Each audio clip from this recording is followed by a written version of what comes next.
Please welcome former First Lady Michelle Obama.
Wonderfully magical is in the air, isn't it? Yeah.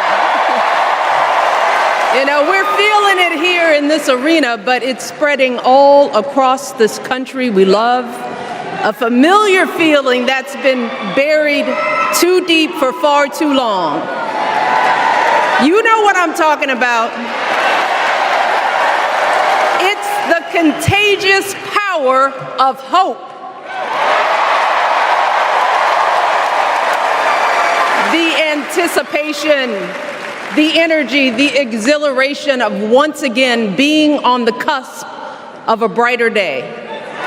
The chance to vanquish the demons of fear, division, and hate that have consumed us and continue pursuing the unfinished promise of this great nation, the dream that our parents and grandparents fought and died and sacrificed for. America, hope is making a comeback.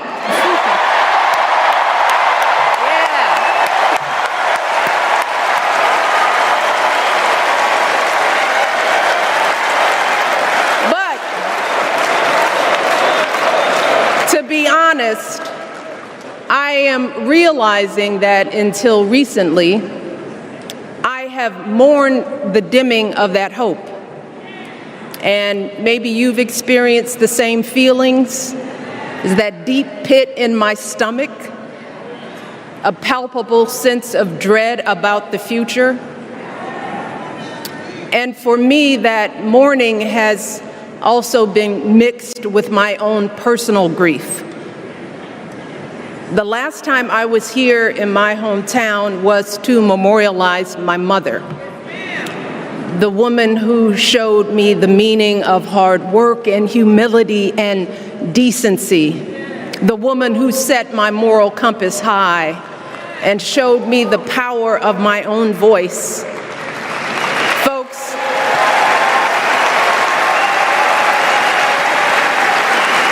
I still feel her loss so profoundly. I wasn't even sure if I'd be steady enough to stand before you tonight, but my heart compelled me to be here because of the sense of duty that I feel to honor her memory and to remind us all not to squander the sacrifices our elders made to give us a better future. You see, my mom, in her steady, quiet way, lived out that striving sense of hope every single day of her life. She believed that all children, all people have value, that anyone can succeed if given the opportunity. She and my father didn't aspire to be wealthy. In fact, they were suspicious of folks who took more than they needed. They understood that it wasn't enough for their kids to thrive if everyone else around us was drowning. So my mother volunteered at the local school. She always looked out for the other kids on the block. She was glad to do the thankless, unglamorous work that for generations has strengthened the fabric of this nation. The belief that if you do unto others, if you love thy neighbor, if you work and scrape and sacrifice, it will pay off. If not for you, then maybe for your children or your grandchildren. You see, those values have been passed on through family farms and factory towns, through tree-lined streets and crowded tenements, through prayer groups and National Guard units and social studies classrooms. Those were the values my mother poured into me until her very last breath. Kamala Harris and I built our lives on those same foundational values. Even though our mothers grew up an ocean apart, they shared the same belief in the promise of this country. That's why her mother moved here from India at 19. It's why she taught Kamala about justice, about the obligation to lift others up, about our responsibility to give more than we take. She'd often tell her daughter, "Don't sit around and complain about things, do something." So, with that voice in her head, Kamala went out and she worked hard in school, graduating from an HBCU, earning her law degree at a state school. And then she went on to work for the people, fighting to hold lawbreakers accountable, strengthening the rule of law, fighting to get folks better wages, cheaper prescription drugs, a good education, decent health care, child care, elder care. From a middle-class household, Kamala worked her way up to become Vice President of the United States of America. My girl, Kamala Harris, is more than ready for this moment. She is one of the most qualified people ever to seek the office of the presidency. And she is one of the most dignified. A tribute to her mother, to my mother, and to your mother too. The embodiment of the stories we tell ourselves about this country. Her story is your story. It's my story.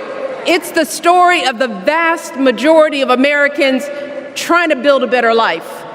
Look, Kamala knows, like we do, that regardless of where you come from, what you look like, who you love, how you worship, or what's in your bank account, we all deserve the opportunity to build a decent life.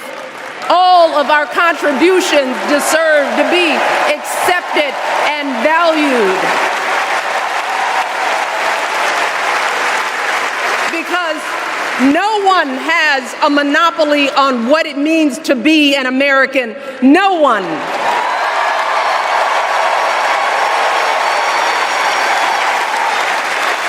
Kamala has shown her allegiance to this nation, not by spewing anger and bitterness, but by living a life of service and always pushing the doors of opportunity open to others. She understands that most of us will never be afforded the grace of failing forward. We will never benefit from the affirmative action of generational wealth.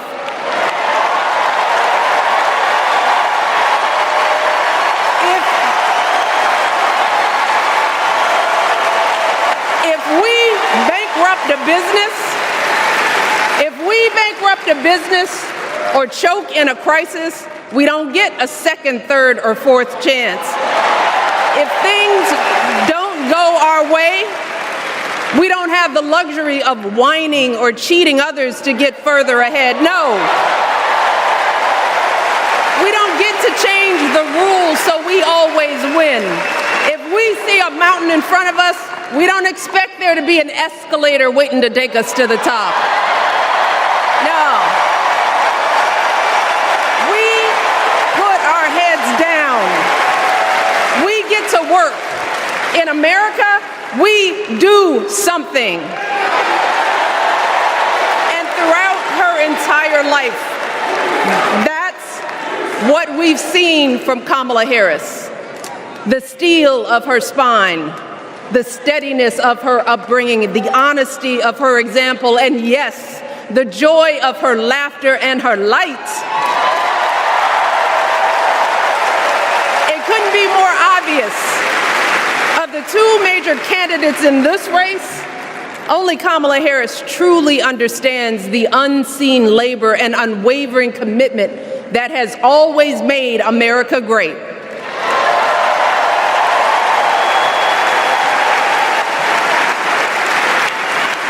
Unfortunately, we know what comes next. We know folks are going to do everything they can to distort her truth. My husband and I sadly know a little something about this. For years, Donald Trump did everything in his power to try to make people fear us. See, his limited, narrow view of the world made him feel threatened by the existence of two hard-working, highly educated, successful people who happen to be black.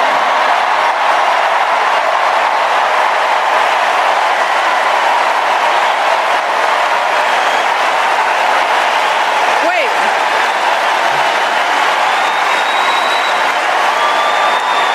I want to know. I want to know. Who's going to tell him that the job he's currently seeking might just be one of those black jobs?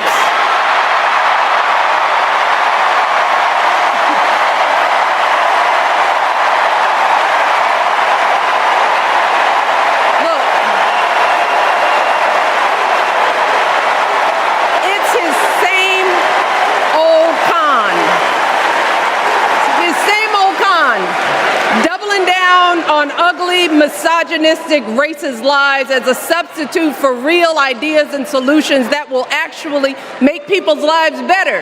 Look, because cutting our health care, taking away our freedom to control our bodies, the freedom to become a mother through IVF like I did, those things are not going to improve the health outcomes of our wives, mothers, and daughters.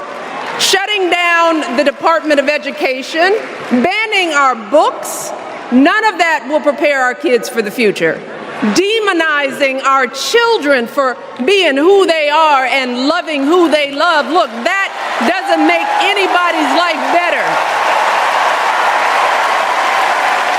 Instead,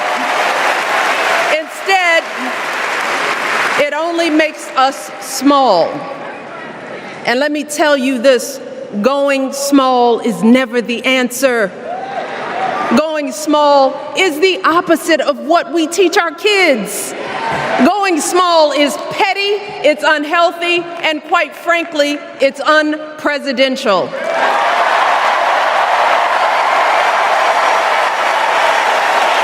So, why would any of us accept this from anyone seeking our highest office? Why would we normalize that type of backward leadership? Doing so only demeans and cheapens our politics. It only serves to further discourage good, big-hearted people from wanting to get involved at all.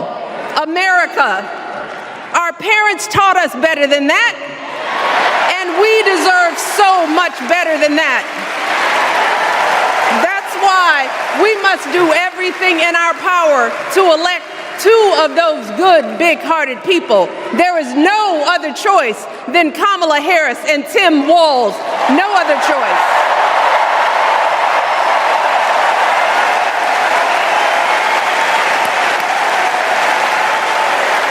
But as we embrace this renewed sense of hope, let us not forget the despair we have felt. Let us not forget what we are up against. Yes, Kamala and Tim are doing great now. We're loving it. They're packing arenas across the country. Folks are energized. We are feeling good. But remember, there are still so many people who are desperate for a different outcome, who are ready to question and criticize every move Kamala makes, who are eager to spread those lies, who don't want to vote for a woman, who will continue to prioritize building their wealth over ensuring that everyone has enough. So no matter how good we feel tonight or tomorrow or the next day, this is going to be an uphill battle. So folks, we cannot be our own worst enemies. No. See, because the minute something goes wrong, the minute a lie takes hold, folks, we cannot start wringing our hands. We cannot get a Goldilocks complex about whether everything is just right. And we cannot indulge our anxieties about whether this country will elect someone like Kamala instead of doing everything we can to get someone like Kamala elected.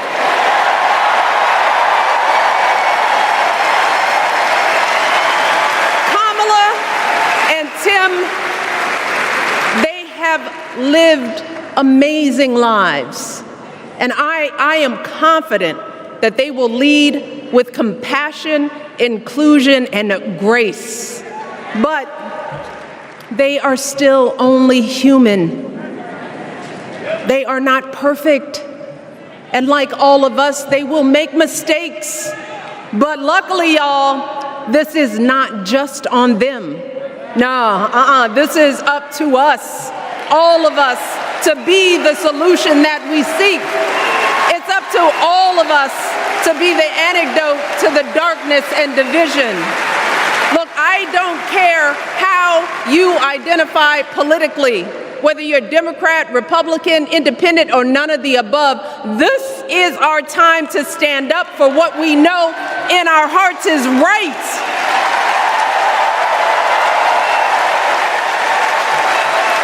To stand up, not just for our basic freedoms, but for decency and humanity, for basic respect, dignity, and empathy, for the values at the very foundation of this democracy.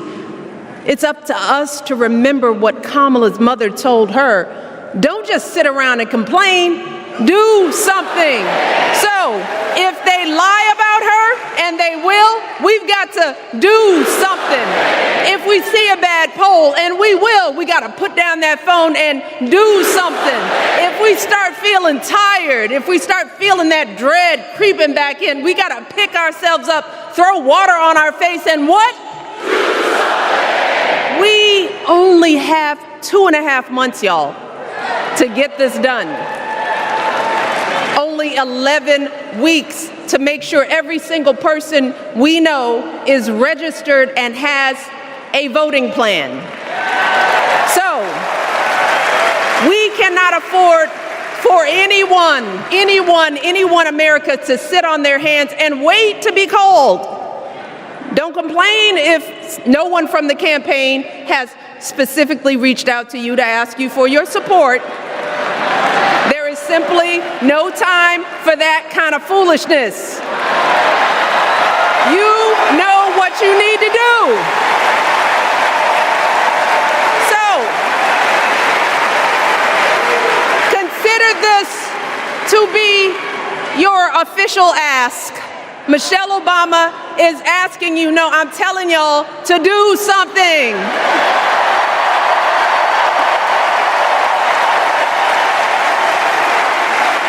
Because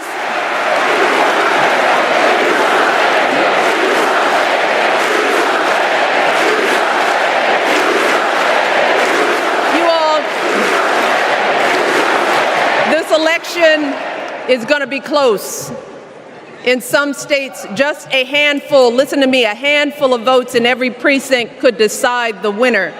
So we need to vote in numbers that erase any doubt. We need to overwhelm any effort to suppress us. Our fate is in our hands. In 77 days, we have the power to turn our country away from the fear, division, and smallness of the past. We have the power to marry our hope with our action. We have the power to pay forward the love, sweat, and sacrifice of our mothers and fathers and all those who came before us. We did it before, y'all, and we sure can do it again. Let us work like our lives depend on it. And let us keep moving our country forward and go higher, yes, always higher than we've ever gone before as we elect the next President and Vice President of the United States, Kamala Harris and Tim Walz. Thank you all. God bless.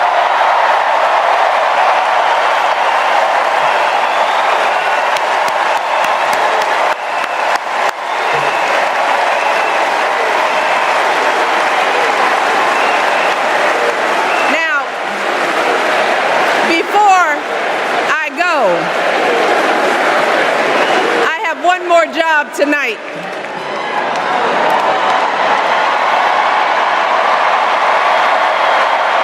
Yeah, one more job. You all, thank you for all the love, but it is now my honor to introduce somebody who knows a whole lot about hope.